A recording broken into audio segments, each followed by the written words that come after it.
Hello everyone, আজকে share করব Texas থাকার প্রস অ্যান্ড কনস। গত ভিডিওতে আমি শেয়ার করেছিলাম এখানে হাউজিং মার্কেট এখনও অনেক রিজনেবল প্রাইসের মধ্যেই আছে। তাছাড়া আপনার এখানে স্টেট ইনকাম ট্যাক্স নেই।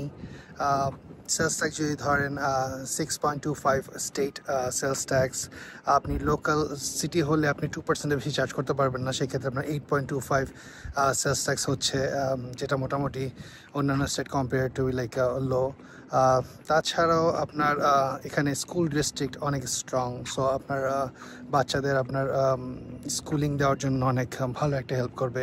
সেই ক্ষেত্রে গ্যাস প্রাইস এখানে অনেক কম কম্পেয়ার টু আদার স্টেট। আপনি সেক্ষেত্রে আপনার গাড়িতে যখন চলাচল করার জন্য আপনার ট্রান্সপোর্টেশন অনেক কম হয়ে যাচ্ছে। যদি কনসের কথা ধরেন সেক্ষেত্রে নাম্বার ওয়ান এখানে প্রবলেম যেটা হেলথ কেয়ার, সেক্ষেত্রে আপনাকে অনেক টাকা দিয়ে আপনার ইন্স্যুরেন্স কিনতে হচ্ছে। আপনার যদি লাক ভালো থাকে, আপনি যদি ভালো এমপ্লয়ারের সাথে কাজ করতে থাকেন, সেই এমপ্লয়ার প্রোভাইডেড ইন্স্যুরেন্স যদি আপনি নিয়ে থাকেন, সেই ক্ষেত্রে আপনার অনেকটা কস্ট এফেক্টিভ হবে।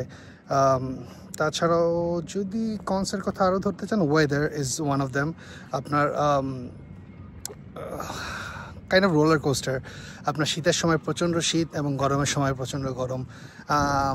এখানে যারা মনে করেন যে এখানে অনেক বছর ধরে আছে তাদের জন্য প্রবলেম নেই, বাট যারা অন্যান্য স্টেটে একই ওয়েদার প্রেফার করে, এক weather for the whole year, তাদের জন্য এটার জন্য একটু কষ্ট হয়ে যাবে।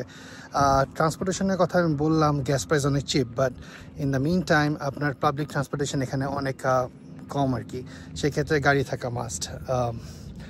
এই তো মোটামুটি এরকম আরও অনেক ইনফরমেশন আমি শেয়ার করতে থাকবো। Thank you.